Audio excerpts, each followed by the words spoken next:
Hola, bienvenido a C de Ciencia. ¿Y cómo de real te sientes hoy? No hace falta que contestes. Preguntémoselo a las matemáticas calculando la raíz cuadrada de 2.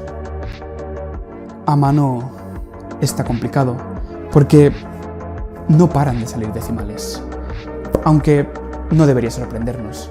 La raíz cuadrada de 2 fue el primer número racional que descubrió la humanidad. Un número racional es, de forma simplificada, un número que no tiene fin, con información infinita, pues está hecho de infinitos decimales diferentes, que no siguen ninguna secuencia o repetición. O eso suponemos. Como el papel se nos quedó corto, hace unos años empezamos a usar algoritmos para descifrar los decimales más alejados o pequeños que conforman estos números. Hoy en día conocemos los primeros 10 billones de dígitos de la raíz cuadrada de 2.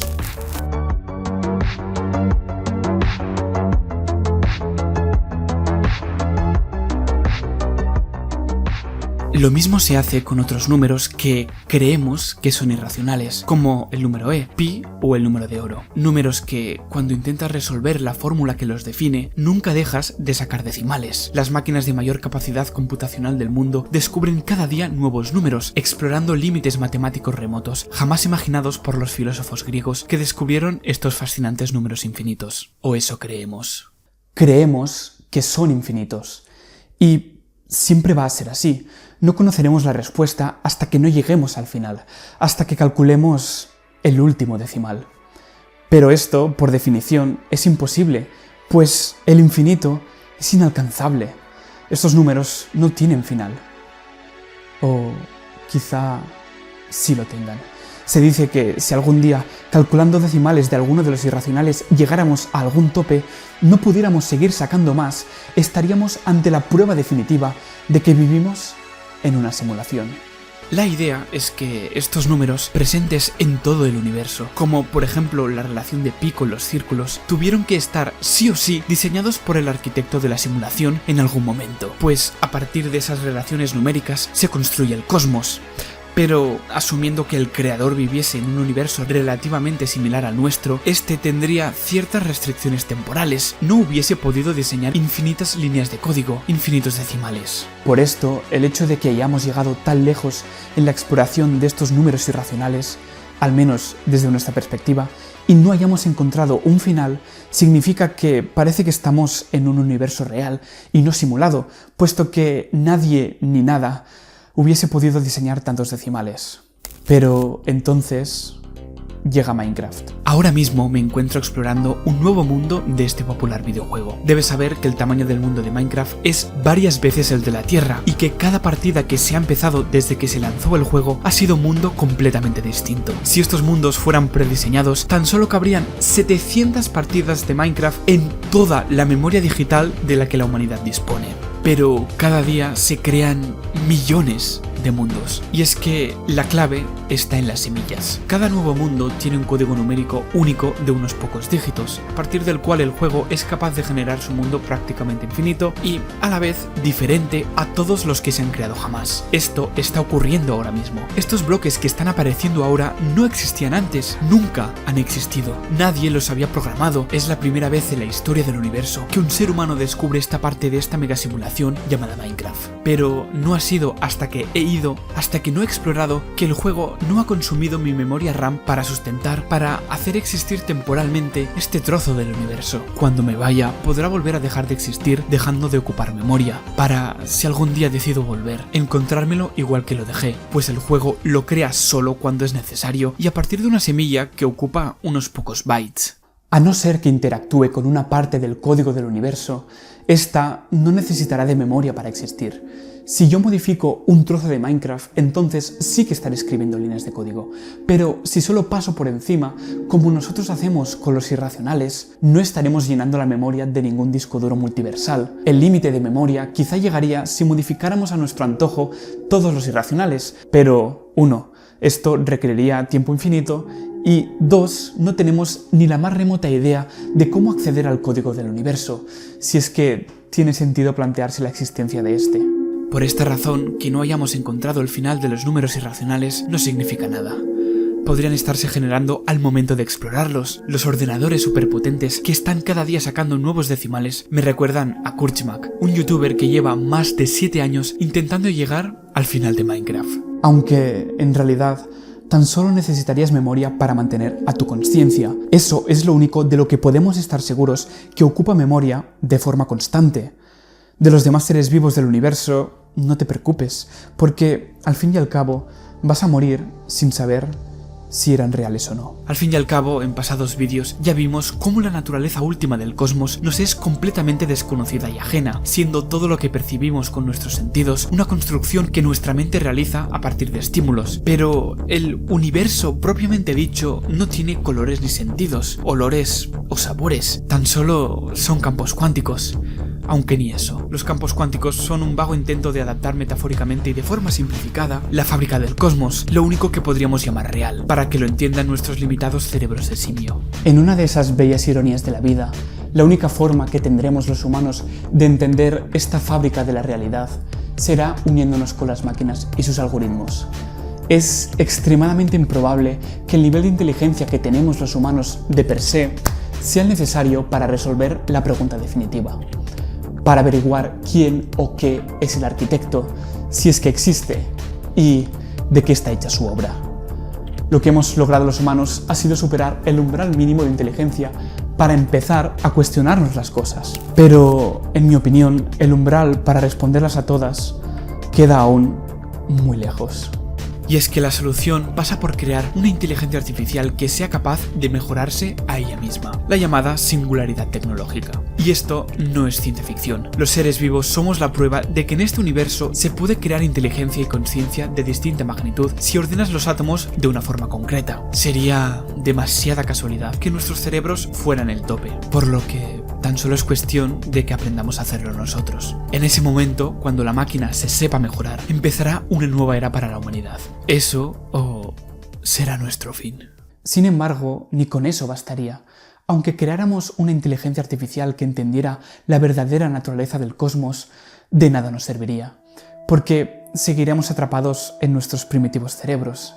Piensa en nosotros y las reacciones químicas. Podrían parecer magia o simplemente algo que ocurre pero se escapa de nuestra comprensión, donde ni te plantees que está ocurriendo algo complejo, pero no lo es. Tenemos modelos que entienden lo que está ocurriendo y predicen a la perfección lo que va a ocurrir, pero esto no es lo que piensa un chimpancé. Él se queda con lo primero. En esta metáfora, los humanos somos la inteligencia artificial superinteligente y el chimpancé es el humano. Que la inteligencia artificial logre entender qué es el universo y qué lo creó, en nuestro caso, entienda las reacciones químicas, no significa que nosotros podamos entenderlo. Del mismo modo que el chimpancé, por muy inteligentes que seamos nosotros y por mucho que intentemos explicárselo, jamás podrá entender el concepto de reacción química. Ahora, cambia chimpancé por humanos y entenderás a lo que me refería.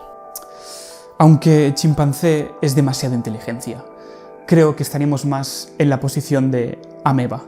Si queremos realmente comprender la verdad última, tendremos que pagar un alto precio por ello. Renunciar a nuestra condición de seres humanos. Deberíamos pasar de simplemente leer los datos que nos dieron a pantalla a conectar las señales eléctricas de nuestro cerebro al ordenador para enlazarnos a sus millones de transistores, aumentando así nuestra capacidad cerebral.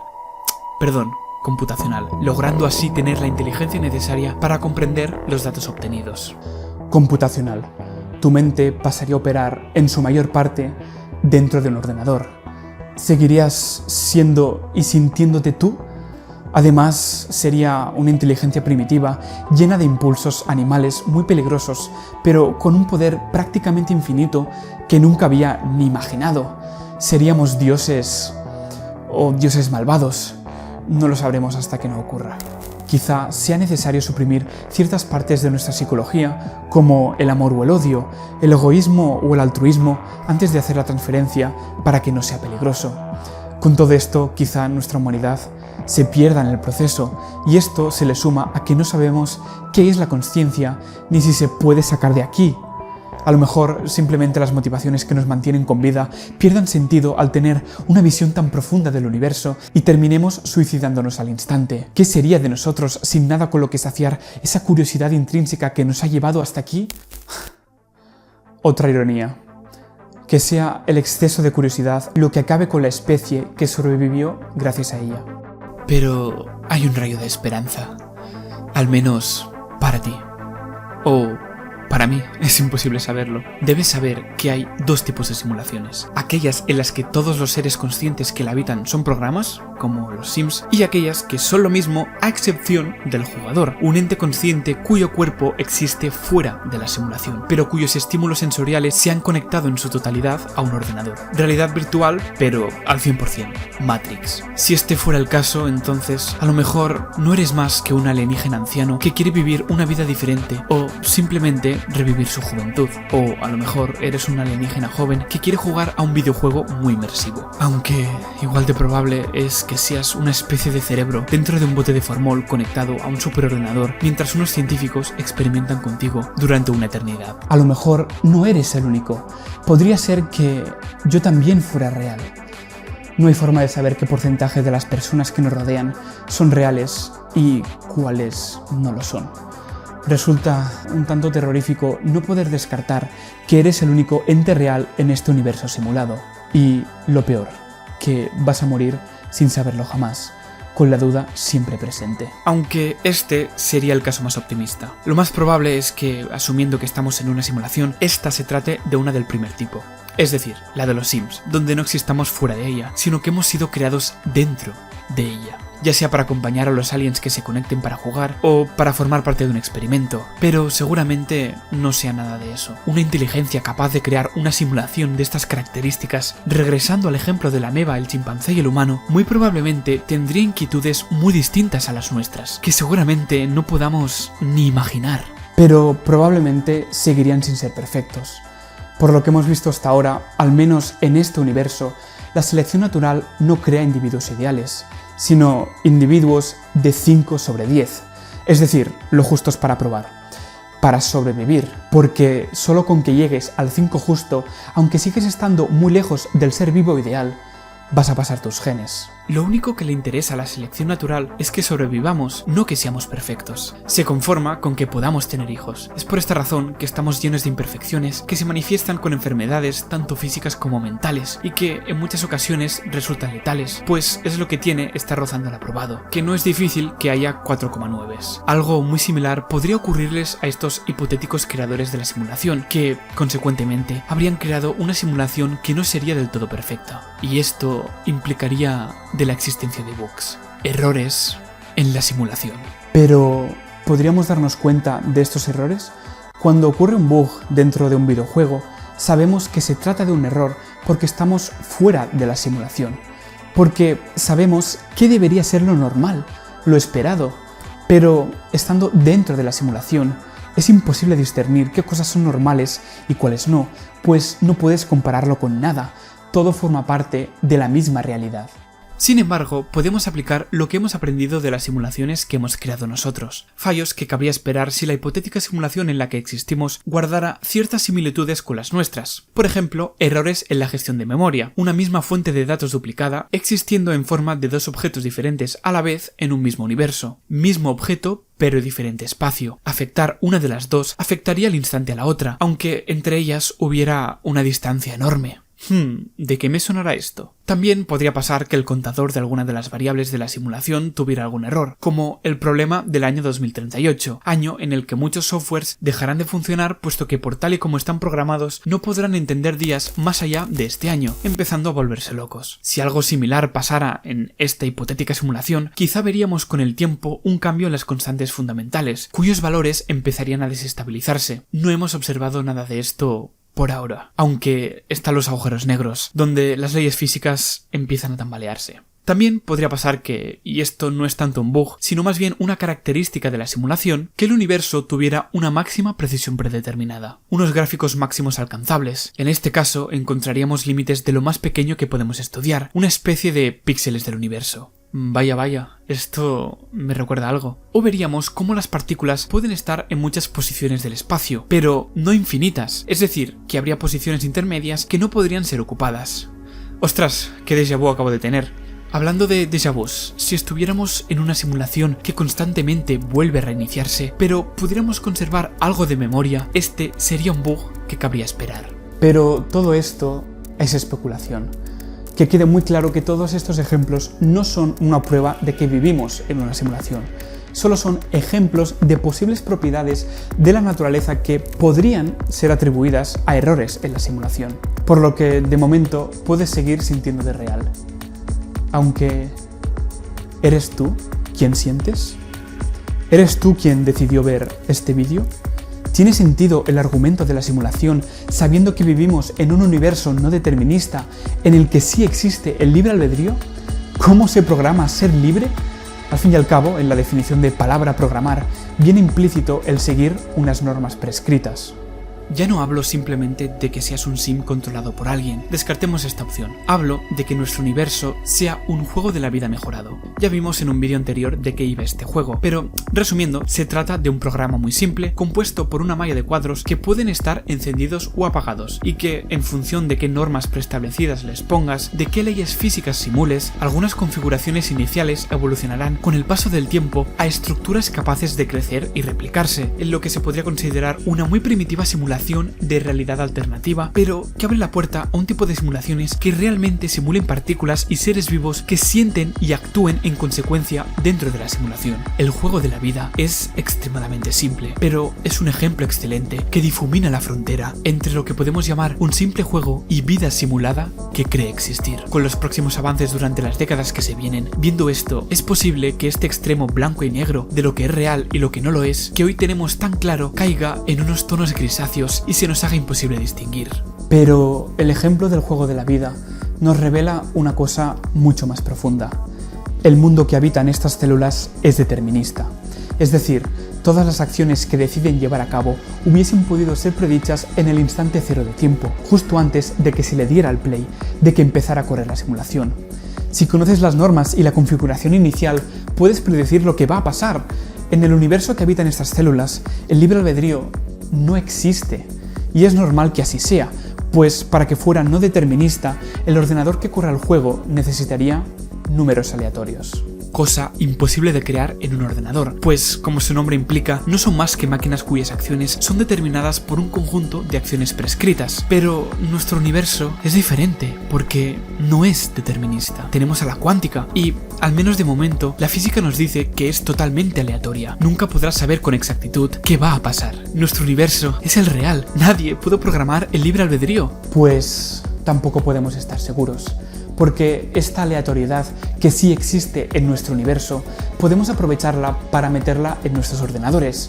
La ciencia a veces requiere de números aleatorios, y como los ordenadores no pueden generarlos, lo que se hace es coger un elemento radioactivo desintegrándose, y con eso, que es completamente aleatorio, obtener los números. Nuestra simulación podría funcionar igual. Podría ser que la cuántica fuera aleatoria, gracias a la aleatoriedad de un fenómeno de fuera de la simulación. No estaríamos controlados por nadie ni nada, pero seguiríamos estando en el programa. Así que, aunque algún día podamos confirmar con una superinteligencia artificial que efectivamente la cuántica o lo que haya detrás es aleatorio e impredecible, no querrá decir que no vivamos en una simulación.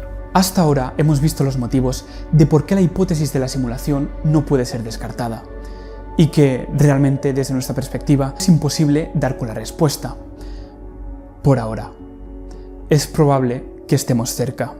La humanidad está acercándose al día en el que habrá el punto de inflexión en el que se decidirá nuestro futuro, para bien o para mal. Pero ahora quiero que veamos argumentos a favor de las cebollas. De verdad, piensa en una cebolla y sus capas, con el ejemplo del juego de la vida, y teniendo en cuenta los avances de la tecnología, en un futuro es seguro que podremos crear simulaciones de tipo Matrix, puesto que la naturaleza nos ha demostrado que es posible crear consciencia con materia y a la vez modificar a su antojo los estímulos que recibe, y seguramente también simulaciones creadoras de otra realidad, tipo juego de la vida. Es un futuro inevitable. La única forma de que esto no termine ocurriendo sería el fin de la civilización, por lo que es altamente probable que la mayoría de nosotros pase a vivir en simulaciones que, a su vez, con el tiempo, creen simulaciones dentro de la simulación. Así que, con estos datos en la mano, ¿qué posibilidades hay de que seamos los primeros? ¿La realidad? ¿Los auténticos? ¿Los primeros humanos o seres o lo que sea? asumiendo que la hipótesis de la simulación es correcta, habría casi infinitas simulaciones y solo una realidad, como hay casi infinitas capas en una cebolla, unas dentro de las otras, y solo una primera capa, solo una en contacto con el mundo exterior, la capa real. Así que te pregunto, ¿en cuál es más probable que estemos? Pero, oye, no estés triste. En realidad, ¿hasta qué punto no eres real? Pues si eres un programa, tú solo puedes existir dentro de la simulación. En el mundo real no eres real porque no puedes existir. En el simulado sí, no puedes salir de esta realidad simulada, tu única realidad. No tienes cuerpo ni mente fuera de aquí. Y si estás en una simulación tipo Matrix, con tu cuerpo fuera de la simulación, pero conectado a una máquina, quizá sea al morir que descubrirás la verdad. La simulación habrá terminado. Cuando despiertes, cuando se termine la partida, y entiendas por qué te metiste en la simulación, y entres de nuevo en un ciclo interminable de vidas simuladas para evitar el mundo real, que quizá esconda horrores inimaginables desde este mundo ideal. O todo lo contrario, y eres un esclavo en contra de su voluntad. La otra opción es que, al morir, descubras que eres un programa que solo puede existir en esta simulación, o que este sí era el universo real. Era, porque entonces ya será demasiado tarde. Así que, por ahora, disfruta de la partida, porque quizá este juego solo tiene una vida. Muchas gracias por ver el vídeo y adiós.